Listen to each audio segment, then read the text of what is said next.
Antara paparan menarik hari ini.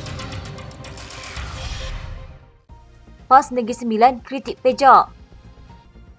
Ahli Parlimen PKR, UMNO, PAS dan Wakil Amanah ke Mesir. PAS beri bayangan akan tinggalkan Perikatan Nasional dan bergerak solo.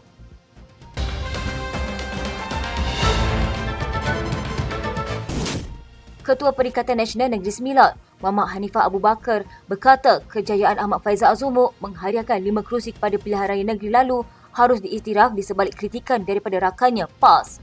Adu labu itu yang menggantikan Faizal atau Peja sebagai Ketua PN Negeri Sembilan berkuat kuasa 12 Februari menyifatkan kritikan berkenaan bukan mewakili parti, sebaliknya peribadi. Katanya ulasan mantan Pesuruhjaya PAS Negeri Sembilan itu lebih kepada pandangan peribadi beliau. Kehadiran Peja sebenarnya membantu PN di Negeri Sembilan. Tiada kekurangan, semua dirancang dalam kempen PRN lalu berjalan baik yang dipersetujui pimpinan pusat. Beliau bantu kita menang 5 DUN di Negeri Sembilan. Saya akan menambah baik segala kekurangan untuk menarik sokongan rakyat kepada PN. Hanifah merujuk kenyataan bekas Pesuruhjaya PAS Negeri Sembilan, Rafi'i Mustafa pada November lalu, mendesak Timbalan Presiden Bersatu terbabit meletak jawatan Ketua PN Negeri seolah-olah tidak lagi berminat. Faizal dilantik Ketua Negeri Sembilan pada Jun tahun lalu, 2 bulan menjelang PRN yang menyaksikan komponen itu gagal menewaskan gabungan Barisan Nasional serta Pakatan Harapan apabila hanya menang 5 kerusi iaitu Labu, Serting, Bagan Pinang, Paru dan Gemas. Menurutnya kekurangan perlu dibaiki termasuk memastikan ahlinya sentiasa mendekati rakyat menjelang pilihan raya. Walaupun menafikan dakwaan PN meletakkan ramai calon bidang terjun menyebabkannya kalah pada PRN. Hanifah berkata dalam menjalankan tugas baru itu, beliau akan mendapat nasihat pemimpin veteran PAS bersatu dan gerakkan, termasuk bekas Menteri Besar Rais Yatim dalam usaha menawar Negeri Sembilan pada PRU akan datang. Katanya kita sentiasa berhubung dengan pimpinan lama kerana mereka mempunyai pengalaman luas dalam politik. Tidak semua kita putuskan itu baik, kadang-kadang ada kelemahan. Jadi kita boleh dapatkan nasihat mereka seperti Rais dan Idin Shazli Said. 3 ahli parlimen pelbagai parti dan seorang ahli Dewan Negara menyertai Timbalan Menteri Luar Datuk Muhammad Alamin ke Mesir termasuk untuk meninjau lintasan Rafah Gaza, laluan bantuan kemanusiaan Malaysia disalurkan kepada penduduk wilayah tertindas di selatan Palestin itu. Mereka ialah ahli parlimen PKR Ledang, Syahid Ibrahim Syahid Noor, ahli parlimen Pasik Ahmad Tarmizi Sulaiman dan ahli parlimen UMNO Kala Bakat, Datuk Andi Muhammad Suryadi Bandi bersama Senator Datuk Wira Dr. Muhammad Hatta Ramli daripada Parti Amanah Negara. Tinjauan di lintasan Rafah Gaza oleh delegasi diketuai Muhammad itu antara yang dijadualkan dalam lawatan khas mereka ke Mesir sehingga Sabtu ini.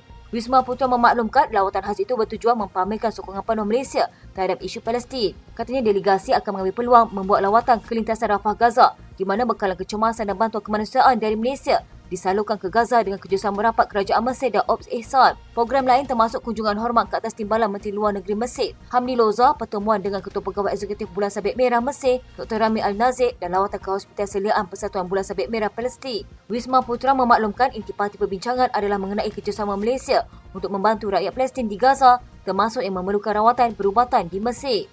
Katanya bantuan kemanusiaan ini berjaya dilaksanakan dengan sumbangan rakyat Malaysia kepada akaun amanah kemanusiaan rakyat Palestin.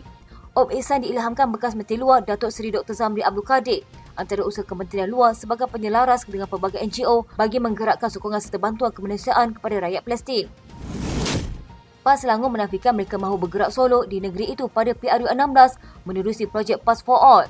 Ketua Penerangannya Zu Ahmad sebaliknya menjelaskan jenama itu sebenarnya hanya mahu untuk menarik sokongan rakyat terutama bukan Melayu Islam mendekati PAS yang selama ini berdepan pelbagai stigma. Katanya jenama PAS for All bukan bermaksud kembali menyendiri dan solo. Slogan ini juga untuk menggambarkan perjuangan PAS tidak bersifat eksklusif tapi perjuangan inklusif.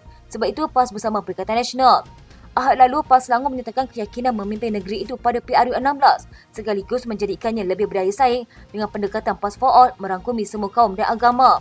PAS for All slogan yang popular ketika bekas Mesyuarat Am Nik Aziz Nikmat masih hidup dan parti itu menjadi sebahagian Pakatan Rakyat bersama DAP serta PKR menyaksikannya berjaya menguasai 5 negeri pada PRU 2008. Dalam maklum balasnya, Ahli Majlis Pimpinan Tertinggi Bersatu Muhammad Rafiq Abdul Wahab berkata bakul ekonomi rakyat harus menjadi agenda utama PN berbanding mencipta naratif baharu menjelang PRU 16 mengulas projek PAS Selangor itu. Adun Kuang itu turut mengingatkan pencapaian PN di negeri itu sebelum ini adalah atas tiket kebersamaan dan tiada parti mampu menang dengan sendiri jika bertanding solo. Rafiq bagaimanapun menghormati pendirian sekutunya sambil berpandangan keputusan menampilkan naratif baru untuk kempen PN di Selangor perlu diputuskan pimpinan pusat melibatkan presiden-presiden parti.